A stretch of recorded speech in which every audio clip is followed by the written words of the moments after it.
Hey guys, welcome to Double Shot of Steelers. I'm Dejan Kovacevic of DK Pittsburgh Sports. Soon to be joined by Chris Halleck over on the south side. Steelers did practice today. The Steelers did have both of their coordinators available to the media. The Steelers did have everybody talk except Cam Hayward, but Cam is practicing. His teammates all say he's going to be, participating. There's nothing really to talk about. So I'm going to kind of adopt the same approach as it relates to Cam. I have presumed all along, and I do mean all along, that Cam was, I don't want to say back down or whatever. He doesn't have to back down. All he has to do is show up and do his job and say, listen, we'll talk about it some other day, meaning him and the Steelers. It doesn't have to be some big dramatic thing. You know, there's a lot of different ways to look at this stuff, to paint it, to portray it. Cam just needs to play football. Cam is on a contract. He's on an extension that he sought and that he received, and that's the end of that. You know, nothing else to it here. As far as everybody else is concerned, you got a couple of the same injuries that are coming up. You're obviously not going to see Derek Harmon. I don't think you're going to see Nick Herbig. We'll see about that, how that goes with the official participation reports and so forth. But the team is about as ready and about as set as it could be for week one. With all due respect to Harmon and Herbig, yeah, you want those guys, but I don't know that their absences will alter whatever approach that you plan to take. That's what we're going to talk about today, is what is that approach? Are the Steelers going to be bringing the house, as they seem to be suggesting?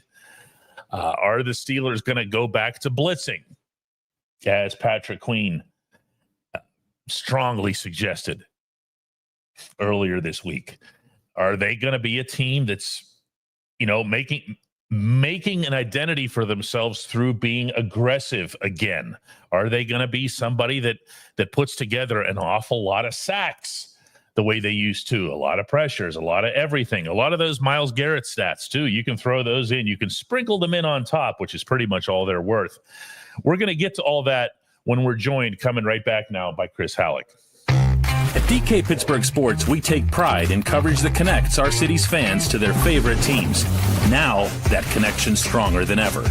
Introducing our all-new state-of-the-art app. Find expert inside reporting and original podcasts. Check live box scores. Track the latest stats. Chat it up with our community of thousands of fans, all in one place. The new app from DK Pittsburgh Sports. Coverage that connects.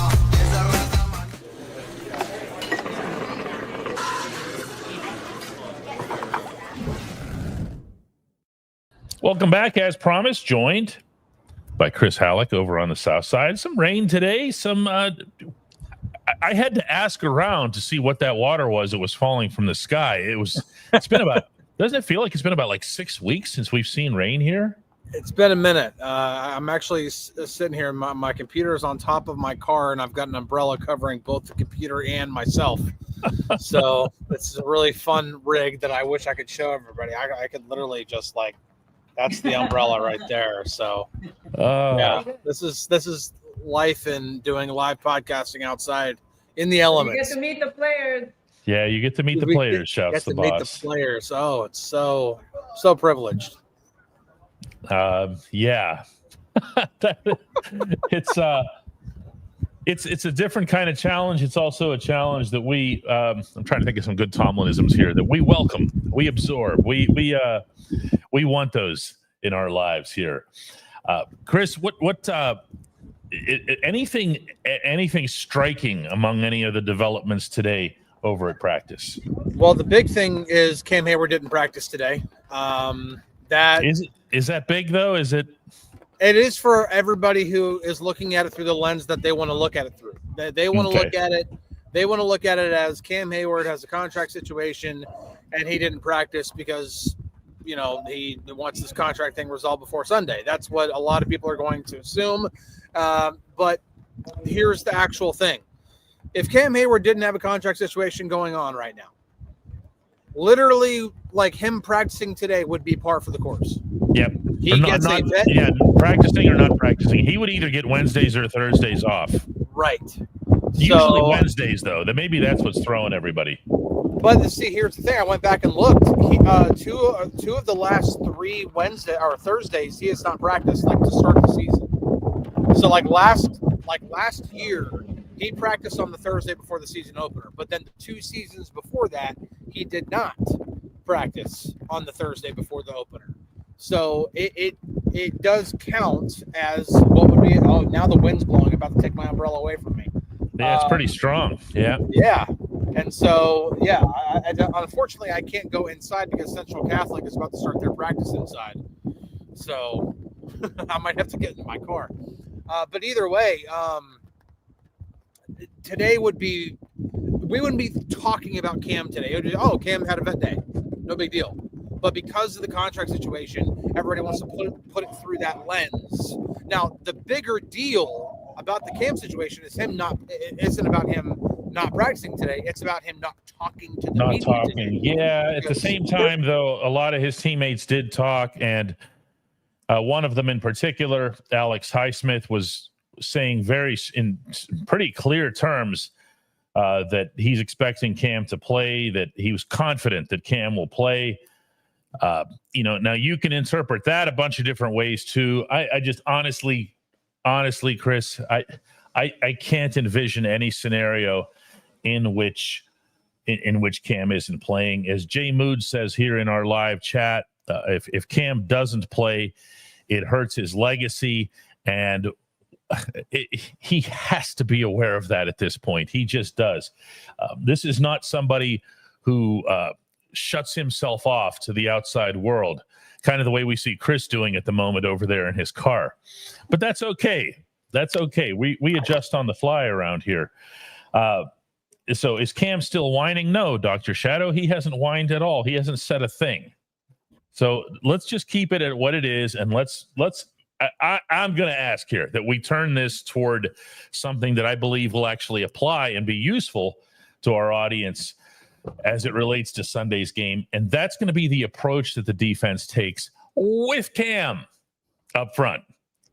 And I'm going to say that I think that they're going to blitz. I think that they're going to be aggressive. But I also think that it's going to be done in a more mechanical way, as opposed to a mayhem way, as opposed to a go get them. Here we come. Here comes everybody. What say you on the defensive approach front today, Chris? Terrell Austin was over there this morning, meaning for reporters. Yeah, so Terrell TA does a pretty good job of being really cognizant of not wanting to tip his hand on what they're going to do. Every time somebody has a question about anything that could possibly even kind of hint at something they're even thinking about doing, he's going to be like, yeah, I'm not going to tell you that. Or he's just going to be like, I'd love to be able to tell you, but you're just going to have to wait for Sunday. The key thing to me that stood out about what he said was that it was the flexibility that they have, that they're not, he didn't say it, but they're not as handcuffed by who they have in the secondary anymore. Yeah, they're not locked in. They're not locked in. Right. And they had to do things, and they're not going to say, they're not going to blurt this out disrespectfully after the fact. They had to do certain things for Dante Jackson on that side. They had to make sure that they were compensating because he was getting beat one-on-one. In fact, they didn't even want him to be out there one-on-one. So they had others back there. They had Minka back there compensating. They had situations where they felt they couldn't do anything extra with their secondary, like the stuff that we've seen, particularly early in training camp from Jalen Ramsey and even Joey Porter. Remember, Joey Porter had the one day in Latrobe where he just kept rushing in to the backfield off the left side. See, we can say stuff like that because we watched those practices out there and we were allowed to report on them since they were public. These are things that will add up to the sense that it's going to be a very aggressive defense. But when you're talking about aggressiveness, you're talking about blitzing. And when you're talking about blitzing, yeah, it's cool to send Jalen Ramsey. It's cool to send a Joey Porter, but it becomes part of who you are once you start getting your inside linebackers doing it and you start sending them up the middle and you ask your defensive front guys to just, hey, listen, hold the block. Whatever you do, seal that guy. Don't let him go because I'm about to come winging right around you here. Can we see the Steelers do this to an extreme, or is the focus going to be a lot simpler? Meaning, listen, Justin Fields can run the ball better than he can throw it. Breece Hall can run the ball. They have guys, they have an intent, as Mike Tomlin's been stressing all week long, Aaron Glenn does, to run the ball. The Jets were second to last in 2024 in rushing attempts. They have no intent of doing that again. So do you maybe not pin the ears back as much? I'd love to be able to, if I had one thing I could see in the looking glass before this game began, that would be the one. Yeah, and like, you know, people like Nunzio here. Oh, hold on a second. Here we go. So, asks like, could the fire zone be back? A fire zone is like specifically talking about like specific types of blitzes, and fire zone is a little outdated. Yes, Dick LeBeau had his day with fire zone and everything like that, and that is still something that defenses will use every now and then for sure. But it's not something that no defense nowadays is going to be relying on that solely. It's just not.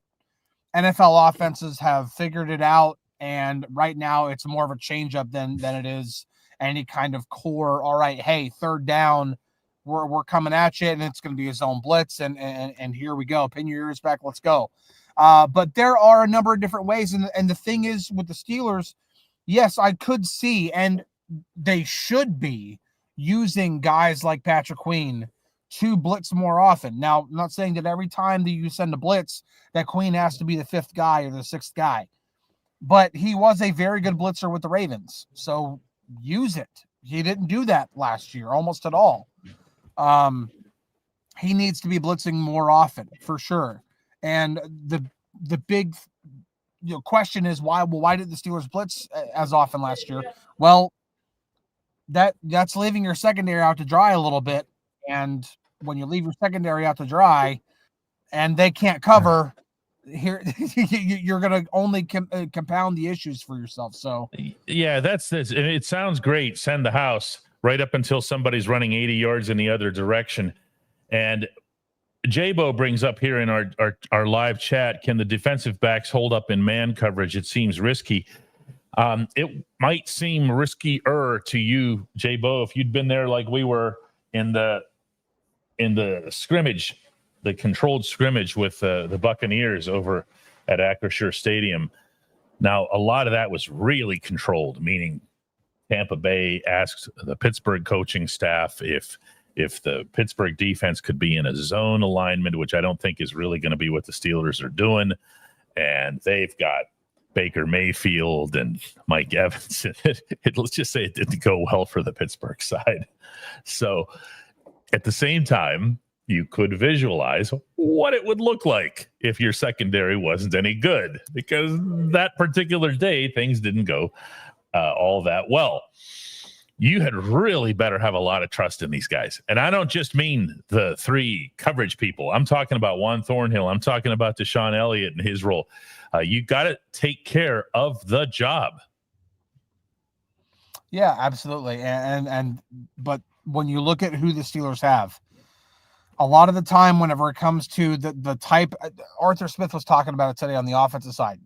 He's going to call things. He's going to build an offense, build a system around the players' strengths that he has at his disposal. He's not going to get Russell Wilson at quarterback and make him to throw the ball over the middle of the field because, well, Russ isn't going to.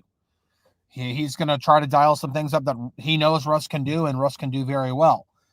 It's going to be the same thing with Aaron Rodgers. He's going to play to Aaron Rodgers' strengths. So we're going to see some differences on offense this year. It's going to be the same on defense. When you have the collection of Jalen Ramsey and Darius Slay and Joey Porter Jr.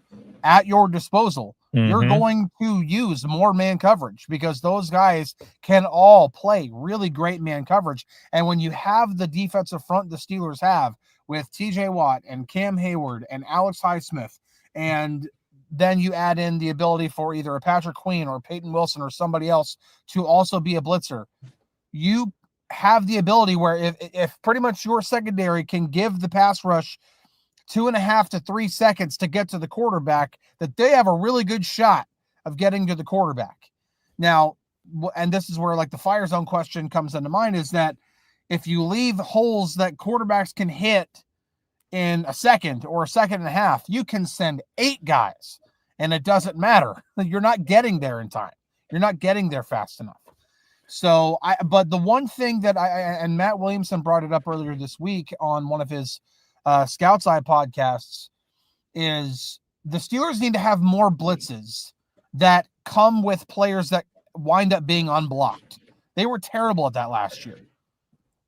They didn't, that to me goes on coaching. That goes to you not being able to out scheme the offense and get into a situation where you throw them a blitz that they're not expecting.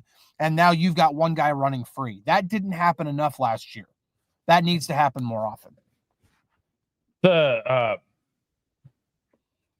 I'm looking here. I had a couple of them that were saved that I thought were pretty good here. Here's one from Frank. He says, do you think that the Steelers blitz would be used at a minimum so to not tip their hand for the year?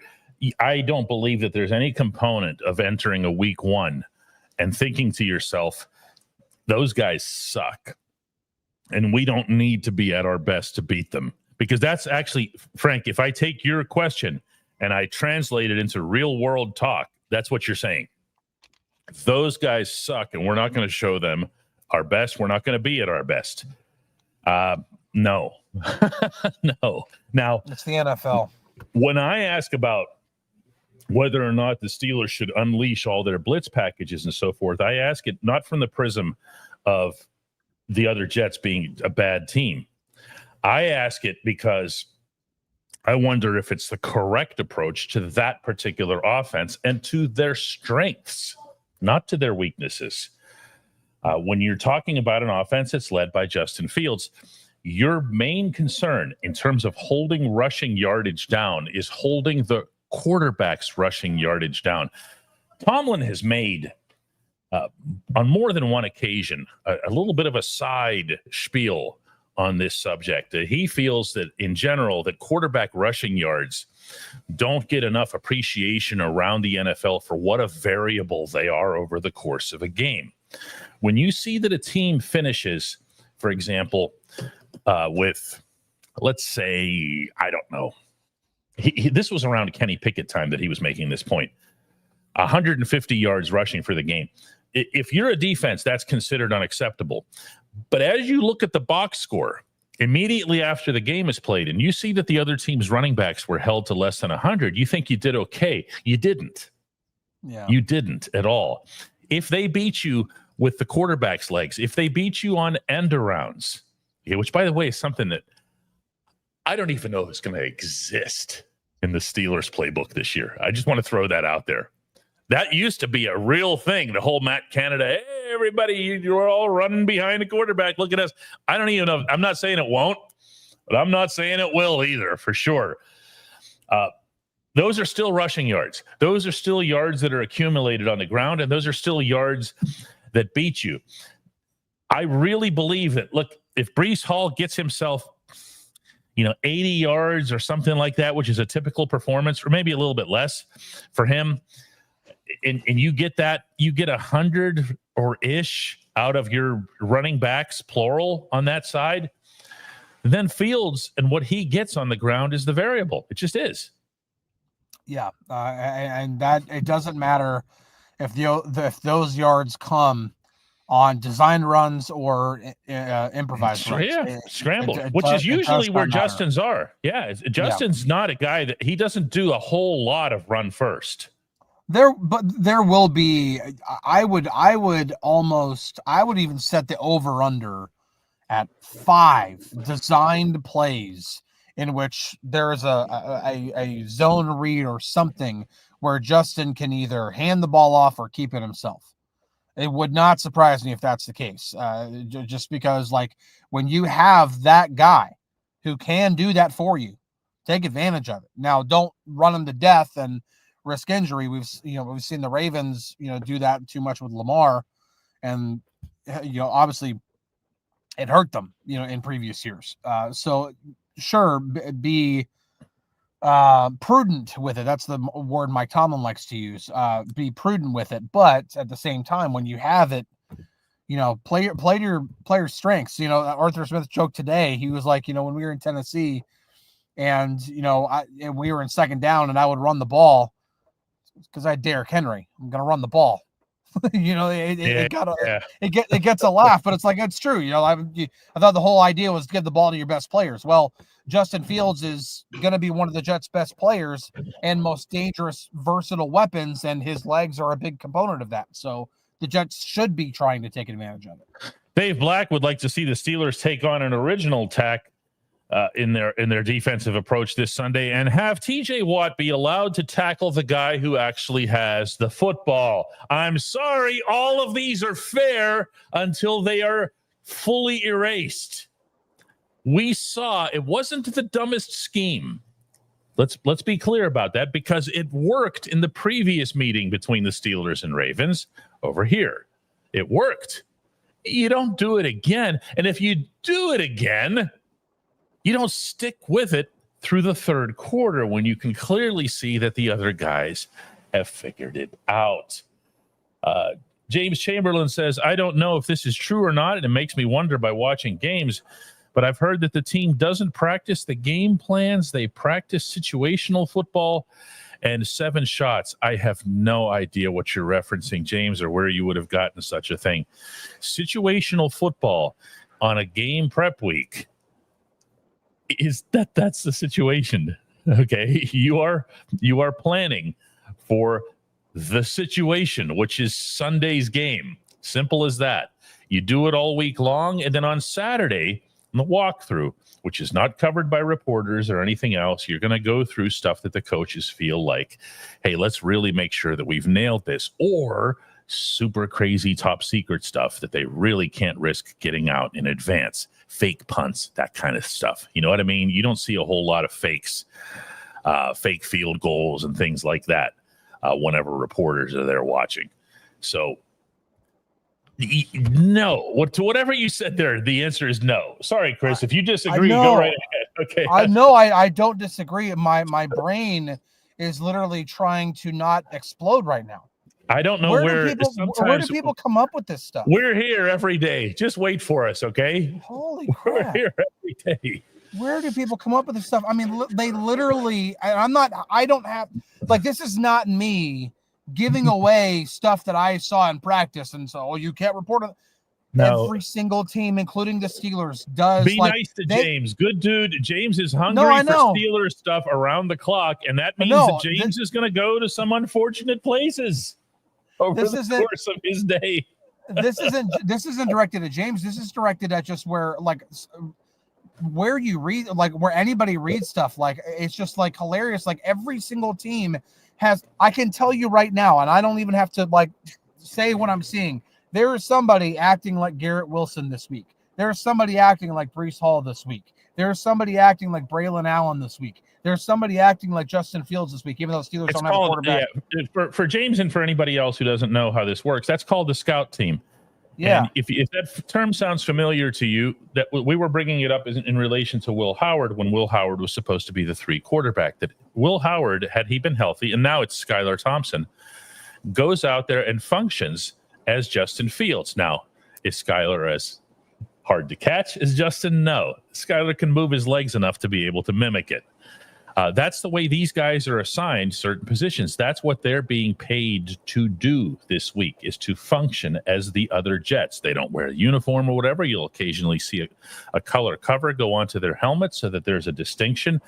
But yes, they are preparing for the opponent at hand. So the other thing to tell you here, James says that somebody named Joe Schobert said this in an interview. What's a Joe Schobert? I think he used to play for the Steelers. If I'm not mistaken. I'm sorry. I'm being legit here when I say that I've never heard the name in my life.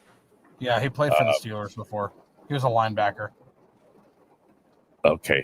Either way, I don't care what he says. It's horribly incorrect. Assuming, yeah. Anyway, all this other stuff. Randy says that the defense will keep Fields in the pocket. I don't believe that's going to be true. This is also worth bringing up, Chris, as long as we're talking about the defense being aggressive and going back there. Do you keep him in the pocket? Do you come at him the way you would come at Lamar Jackson and the way they did for years and making sure that he just doesn't go left or right? Or do you flush him in a direction that he doesn't want to go to?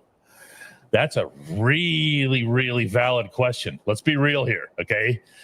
Because how do I put this without putting it? Let's just say that I heard a little something, and I put this on the DK Pittsburgh Sports app this morning about some things about Fields that the Steelers very understandably would know better than any of the other 31 NFL teams, including this week's opponent, because that's a different coaching staff now. Mm-hmm. Okay. These are the guys that just spent more than a calendar year with Fields. They know everything that there is to know about him, good and bad. And there's something that they've seen in him in the preseason that they believe relates to a tell from last season that they plan to exploit as much as is allowable. Okay. Meaning as much as Fields will allow them to do it if he executes it the way that they hope. My feeling, and this is not necessarily related to the tell, is that they would rather see him go to one side or the other. And being that he's a right-handed thrower, why wouldn't you want him to go to the Alex Highsmith side?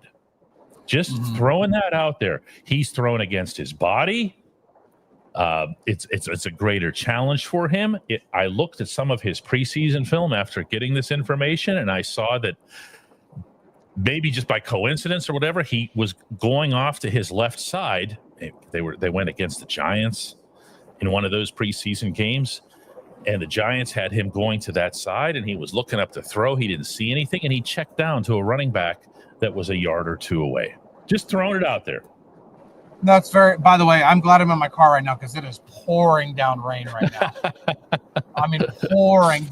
The computer would not have stood a chance even under my umbrella. Yeah, so I can see it either way. I could see them trying to contain Justin and making him make throws from the pocket. I could see that, but I could also see forcing him to one side and then making him be this really, really good improviser. I could see that. So what we're talking about here is, this is why I'm kind of pulling the reins back on the whole blitz thing. If everybody thinks that the great Dick LeBeau is about to return, as Chris said earlier, I think they're going to be a little bit disappointed. I think there has to be a controlled aggression, and there has to remain a priority on Justin not getting 70, 80 yards. And I'm not talking about one play here, although he's been capable of that in the past. I don't think that you can afford a situation where you go, we did everything right, but we didn't account for him. And then have that continue to happen, because the other thing about Justin, as Mike Tomlin pointed out this week, strong dude, durable dude, and not just in terms of health. He'll keep going at you through the third and the fourth quarter. He won't tire out. We saw that when he was with the Steelers in Indianapolis, and the Colts were like, come on, man. We don't have answers for this.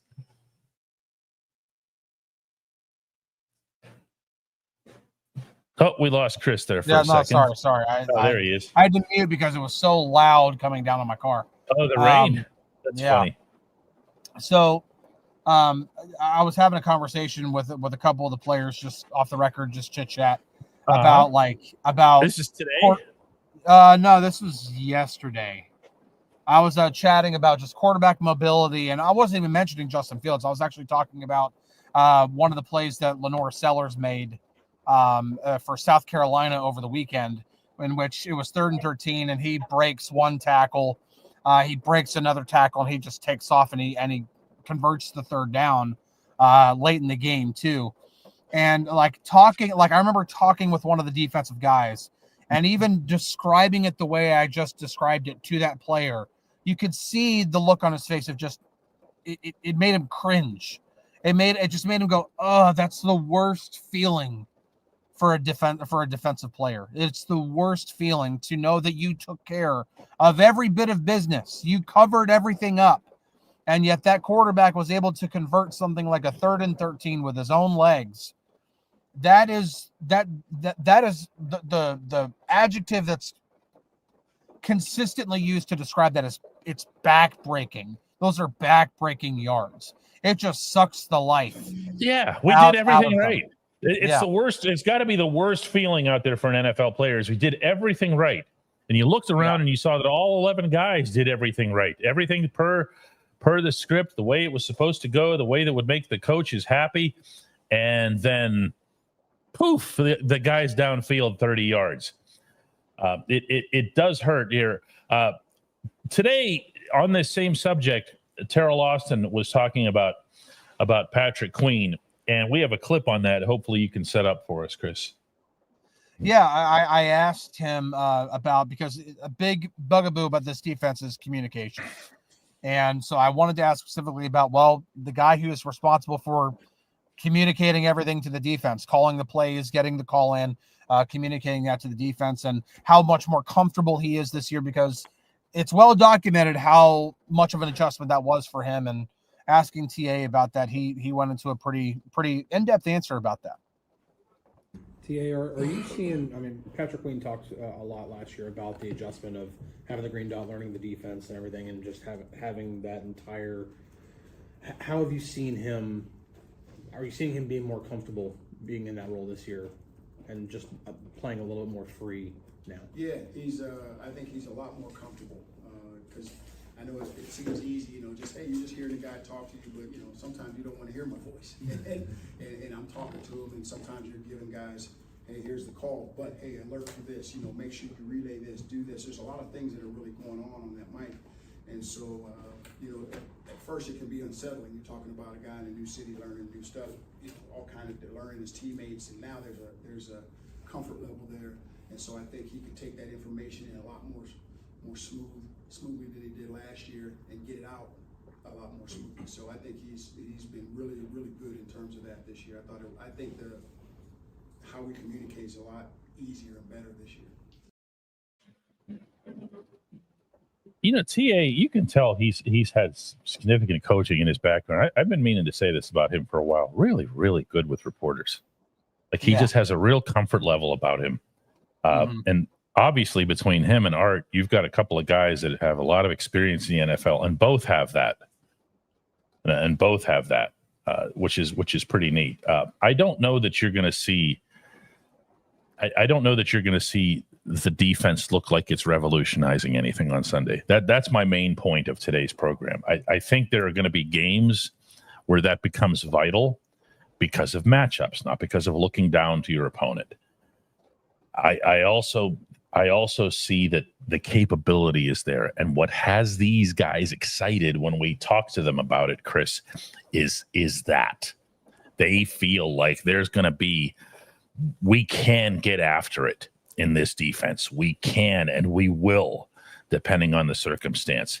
That's going to be the thing that takes this defense into being something that's, good, very good, top 10, top 5, into some of the superlatives that occasionally Mike Tomlin has found himself stepping across the line to suggest. And you know what I'm talking about. Yeah. I think the one thing that everybody needs to be aware of going into Sunday's game, whether that's watching the offense or watching the defense, is that a lot of week one is, like you have everything at your disposal. You're not trying to hide anything anymore.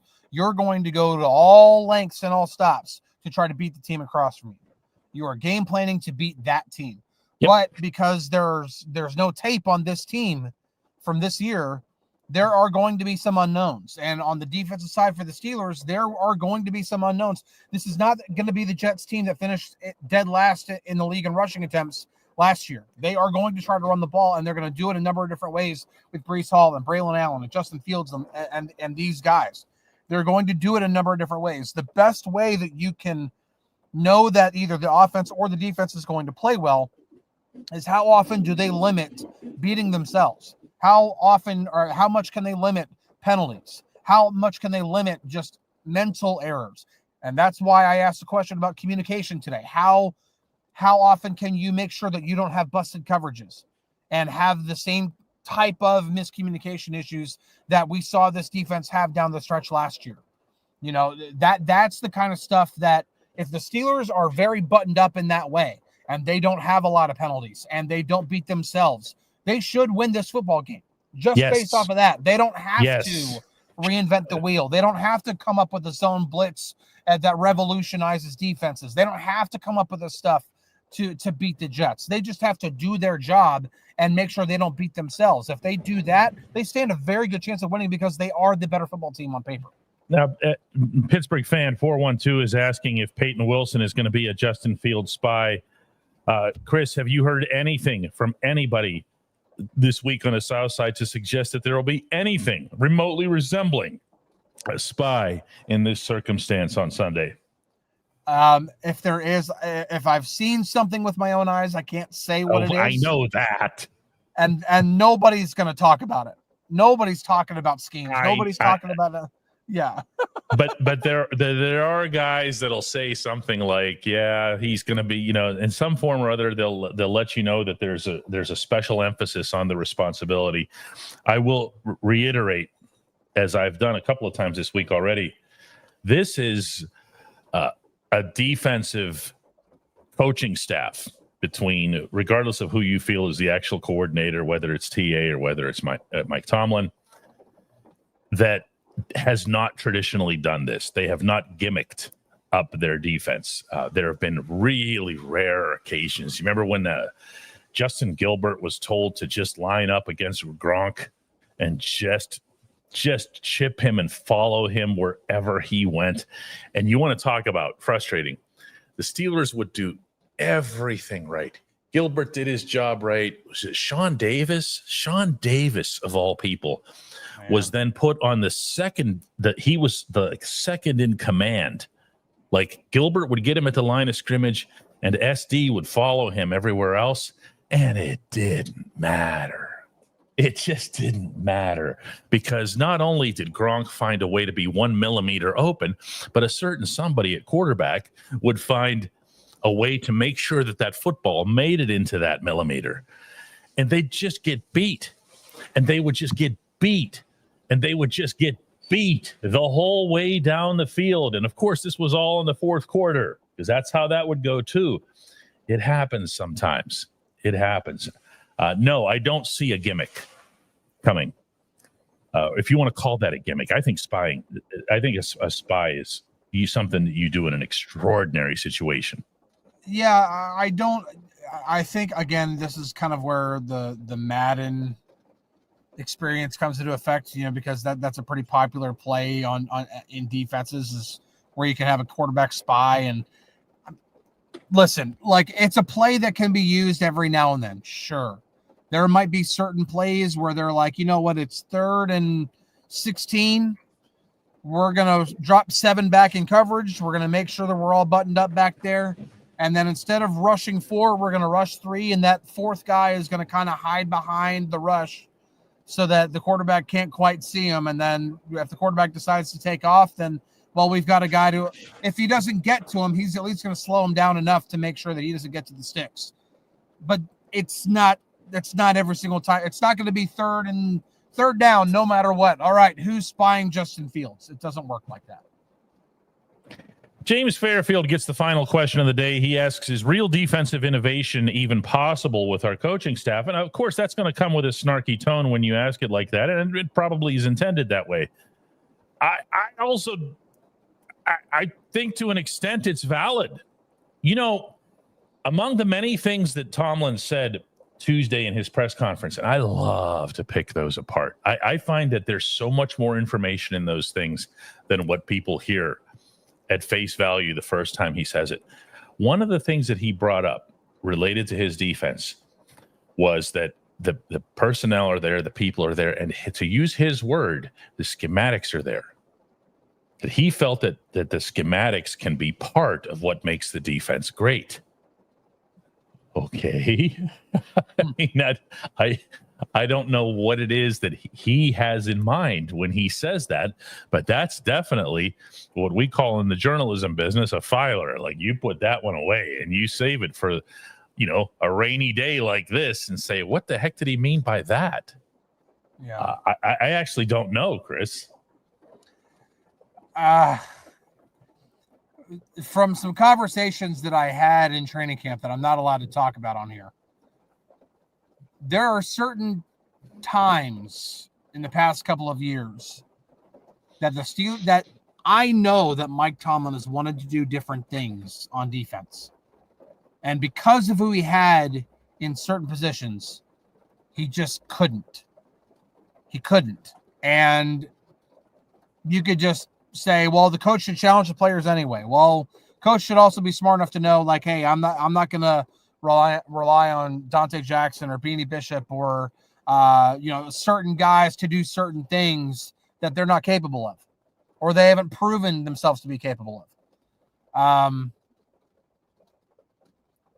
It's a challenge for him because I know that he's wanted to do other things. Yep. And just hasn't been able to because of who he's had at his disposal. And that's why I think that this year, the confidence level. He feels freed high. up. Yeah, he feels freed up. I think that's if I had to really gun to my head here, that's what he would have been referencing with the schematics, that they're capable of doing more things in his eyes. Now, they still have to go out there and prove that, as he also emphasized in that same press conference.